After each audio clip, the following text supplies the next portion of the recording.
8.219 TPS yang didapati adanya pemilih khusus yang menggunakan hak pilihnya tidak sesuai dengan domisili kelurahan dalam KTP elektronik. Terdapat 6.084 TPS yang mengalami surat suara tertukar. Terdapat 5.836 TPS didapati ada pendamping pemilih penyandang disabilitas yang tidak menandatangani surat pernyataan pendamping.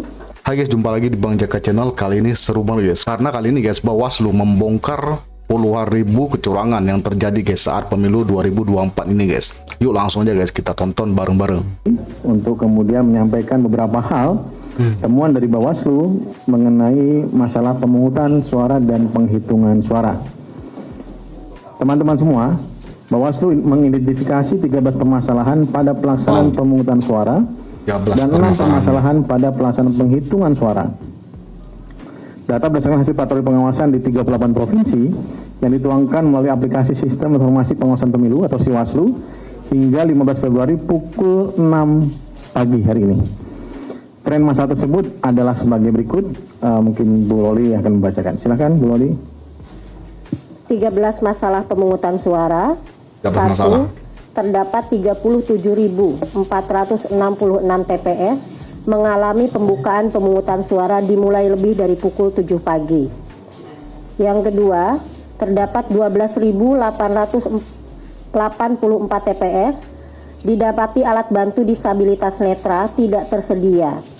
Yang ketiga, terdapat 10.496 TPS yang logistik pemungutan suara tidak lengkap.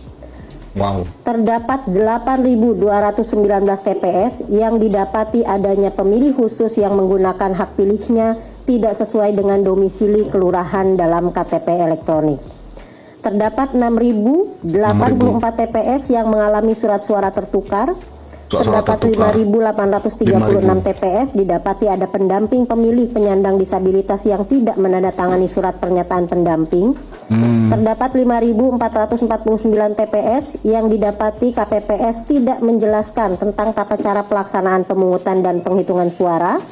Terdapat 3.724 TPS didapati papan pengumuman DPT tidak terpasang di sekitar TPS dan tidak memuat pemilih yang ditandai bagi pemilih yang sudah tidak memenuhi syarat. Terdapat 3.521 TPS didapati saksi mengenakan atribut yang memuat unsur atau nomor urut pasangan calon partai politik atau calon DPD. Terdapat 2.632 TPS didapati adanya mobilisasi dan atau mengarahkan pilihan pemilih oleh tim sukses, peserta pemilu dan atau penyelenggara untuk menggunakan hak pilihnya di TPS.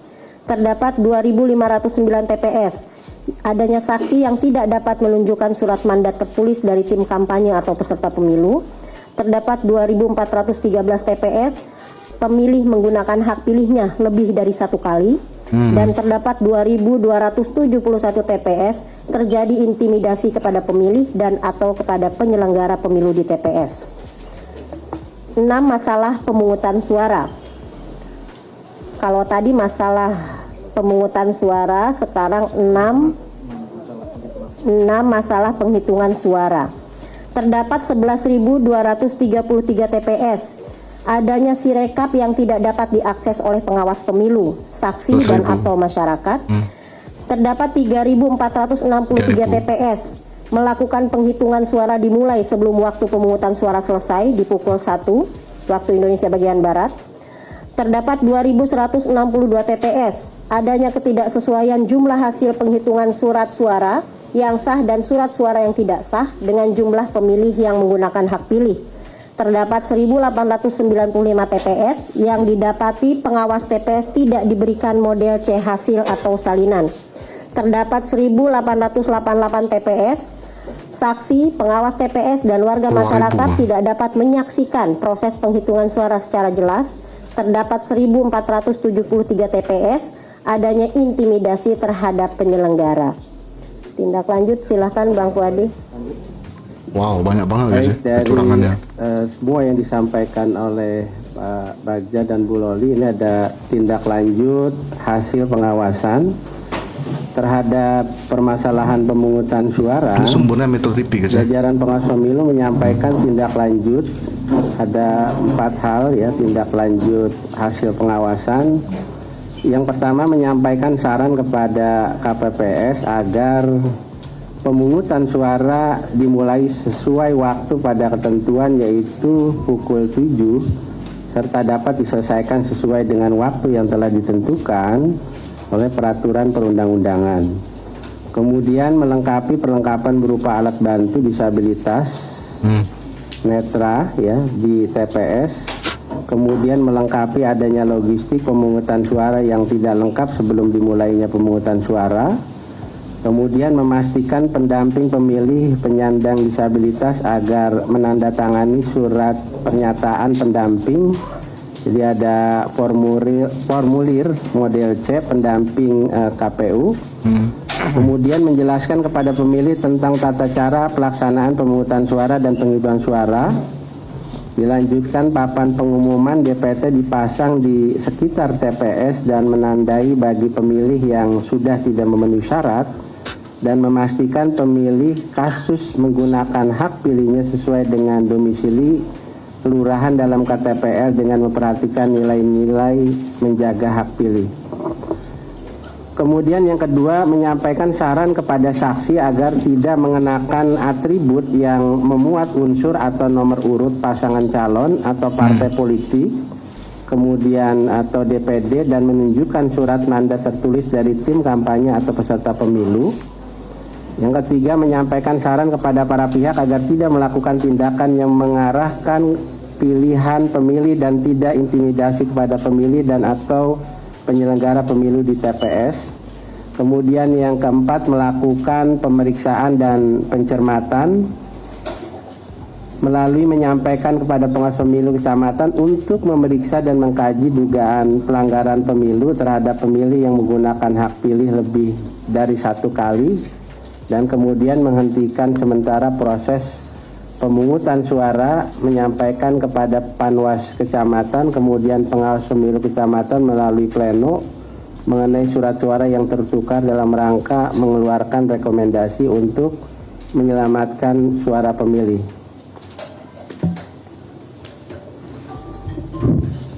Terhadap permasalahan penghitungan suara, jajaran pengawas pemilu menyampaikan tindak lanjut hasil pengawasan sebagai berikut. Menyampaikan saran kepada KPPS agar melakukan cross-check kembali terhadap hasil penghitungan suara yang sah dengan suara-suara yang tidak sah dengan jumlah pemilih yang menggunakan hak pilih. Ini mengecek antara DPT, DPTB, dan juga DPK. Hasil cross-check kemudian menjadi bahan perbaikan kepada KPPS melakukan pembetulan sebelum batas penghitungan suara selesai dilaksanakan.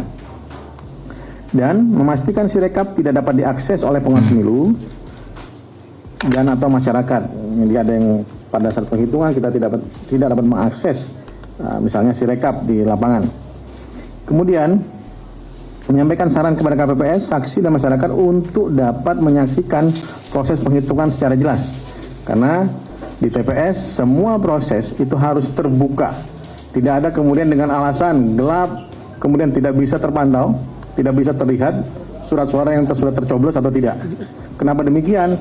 Karena harus dipastikan surat-suara tersebut tercoblos atau kemudian tidak sah atau coblosannya 2 kali atau 3 kali. Nah itu juga perlu, ataupun beberapa kali. Ada juga yang menarik sampai ada yang melubangi misalnya melubangi surat suara. Ini sah atau tidak? Kenapa? Ini biar dipastikan nanti hasilnya seperti apa. Berkoordinasi dengan berbagai pihak untuk dapat mematuhi aturan, khususnya bebas intimidasi kepada penyelenggara. Ini bukan hanya terhadap pengawas, tapi juga terhadap KPPS.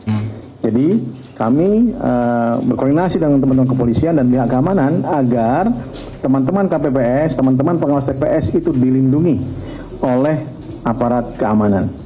Saat ini jajaran pengawas pemilu juga melakukan penelitian dan pemeriksaan terhadap potensi pemungutan suara ulang dan penghitungan suara ulang, dan juga mungkin lanjutan, pemungutan dan penghitungan suara lanjutan dan susulan. Bagi KPPS yang telah selesai melakukan penghitungan suara, jajaran pengawas juga mulai melakukan pengawasan penyerahan kotak suara. Ini juga masa-masa yang paling kritis ya, dari KPPS ke PPS pada hari yang sama. Menurut putusan MK, maka sampai dengan jam 12 nanti itu harus semua sudah bergerak, karena diberikan waktu 12 jam setelah 14 Februari setelah hari pemungutan suara. Jadi kita tunggu bersama teman-teman semua hasil teman-teman penyelenggara. Dan kami sampai jam 3 tadi, sampai jam 4 pagi masih ada yang melakukan penghitungan suara. Dan juga kami berterima kasih kepada seluruh aparatur penyelenggara pemilu, baik dari KPPS, pengawas TPS, PPS, PPK, Panwascam, PKD, Bawaslu Kota, dan Bawaslu Provinsi yang telah melakukan fungsi-fungsi pengawasannya dan fungsi-fungsi penyelenggaraan pemilu kita. Ada permasalahan? Ya. Namun hal itu tidak menampik bahwa penyelenggaraan pemilihan umum kita telah berhasil dilaksanakan. Ada permasalahan? Ya. Oleh demikian, kami dari hasil ini, Bapak Ibu teman-teman semua, ini ada beberapa permasalahan yang kita ungkapkan kepada publik dan harus kita terangkan kepada publik tentang permasalahan tadi, masalah keterlambatan, pembukaan TPS yang terlambat, ataupun ada surat suara yang tertukar, ataupun tadi kemarin jam 4 sore, jam 5 sore sudah kita ungkapkan hasil rekomendasi dari Panwas Kuala Lumpur. Dan ini kami ya dalam setiap preskon ingin menjawab beberapa permasalahan publik yang juga tersebar di media sosial. Dan sekali lagi kami berterima kasih kepada penyelenggara pemilu, teman-teman kepolisian, dan juga aparatur keamanan, dan juga pemerintah pusat dan daerah yang telah kemudian bekerja sama bersama-sama menanggulangi berbagai permasalahan yang terjadi di TPS. Sekali lagi selamat buat kita semua, tapi tetap kita awasi karena sampai dengan nanti 20 Maret hasil penghitungan rekapitulasi baru bisa selesai, dan kemudian nanti masih ada proses jika ada gugatan ke Mahkamah Konstitusi. Itu sangat dimungkinkan. Dengan demikian, karena proses undang-undang juga memberikan hal demikian, kita tunggu dan kami sampaikan kepada penyelenggara pemilu agar tetap melakukan tugasnya dengan baik, karena tugas kita belum selesai sampai dengan nanti pada akhir ataupun selesainya seluruh tahapan penyelenggaraan pemilu. Demikian teman-teman, terima kasih banyak.